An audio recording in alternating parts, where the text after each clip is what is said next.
ജീവാനന്ദം പദ്ധതിക്കെതിരെ വ്യാപക പ്രതിഷേധം. പദ്ധതി നടപ്പിലാക്കിയാൽ പങ്കാളിത്ത പെൻഷൻകാർക്ക് തിരിച്ചടിയാകുമെന്ന് വിലയിരുത്തൽ. ക്ഷാമബത്ത കുടിശ്ശികയടക്കം പിടിച്ചാൽ ശമ്പളം പകുതിയായി കുറയും. പ്രതികൂലമായി ബാധിക്കുന്നത് 1.71 ലക്ഷം വരുന്ന പങ്കാളിത്ത പെൻഷൻകാരെയെന്നും വിലയിരുത്തൽ. ജീവാനന്ദം പദ്ധതിക്കെതിരെ വ്യാപക പ്രതിഷേധങ്ങളാണ് ഉയരുന്നത്. നിർബന്ധിച്ച് ആരെയും പദ്ധതി ചേർക്കില്ല എന്ന് ധനമന്ത്രി പറയുമ്പോഴും ജീവനക്കാരുടെ ഉള്ളിൽ തീയാണ്.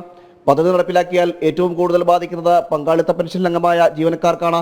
നിലവിലെ ഭാഗവും കഴിഞ്ഞ് ജീവാനന്ദത്തിന് കൂടി പണമടയ്ക്കേണ്ടി വന്നാൽ വലിയൊരു ശതമാനം തുക ആ ഇനത്തിൽ നഷ്ടമാകും. പിന്നീട് ശമ്പള ഇനത്തിൽ കൈപ്പറ്റാൻ ഒന്നും തന്നെ ഉണ്ടാകില്ല എന്നതാണ് ജീവനക്കാരെ ആശങ്കപ്പെടുത്തുന്നത്. യാതൊരു മുന്നറിയിപ്പും കൂടാതെയുള്ള ഇത്തരം നടപടിക്കെതിരെയാണ് സർവീസ് സംഘടനകൾ രംഗത്തെത്തിയത്. സർക്കാരിൻ്റേത് ജീവനക്കാരെ കൊള്ളയടിക്കുന്ന നിലപാട് എന്നാണ് വിമർശനം. ജീവാനന്ദം സർക്കാർ ജീവനക്കാർക്ക് യാതൊരു ആനന്ദവും നൽകാത്ത പദ്ധതി എന്നാണ് ഫെറ്റോ സംസ്ഥാന ജനറൽ സെക്രട്ടറി PS ഗോപകുമാർ വിമർശിച്ചത്.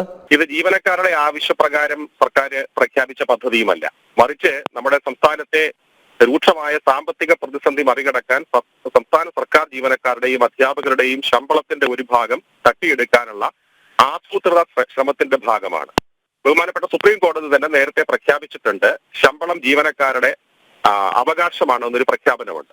ആ പ്രഖ്യാപനത്തിന്റെ മറവിൽ നേരിട്ട് ശമ്പളം തവണകളായി പിടിച്ചെടുക്കാൻ സാധിക്കാത്ത ഒരു സാഹചര്യം സർക്കാരിന് മുന്നിലുണ്ട്.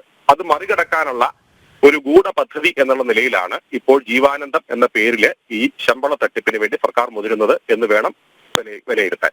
SLI, ഗ്രൂപ്പ് ഇൻഷുറൻസ്, GPAIS എന്നീ 3 ഇൻഷുറൻസും മെഡിസിപ്പ് എന്ന മെഡിക്കൽ ഇൻഷുറൻസും ഉൾപ്പെടെ 4 ഇൻഷുറൻസ് പദ്ധതികളാണ് നിലവിൽ സർക്കാർ ജീവനക്കാർക്കുള്ളത്. അതുകൂടാതെയാണ് ജീവാനന്ദം എന്ന പേരിൽ സർക്കാർ ജീവനക്കാരെ വീണ്ടും കൊള്ളയടിക്കുന്നത്. പ്രതിമാസം നിശ്ചിത തുക ഈടാക്കുകയും വിരമിച്ച ശേഷം മാസം തോറും നിശ്ചിത തുക പലിശയും ചേർത്ത് ആജീവനാന്തം തിരികെ നൽകുന്നതാണ് സർക്കാർ പ്രഖ്യാപിച്ച ജീവാനന്ദം പദ്ധതി. ജനം, തിരുവനന്തപുരം.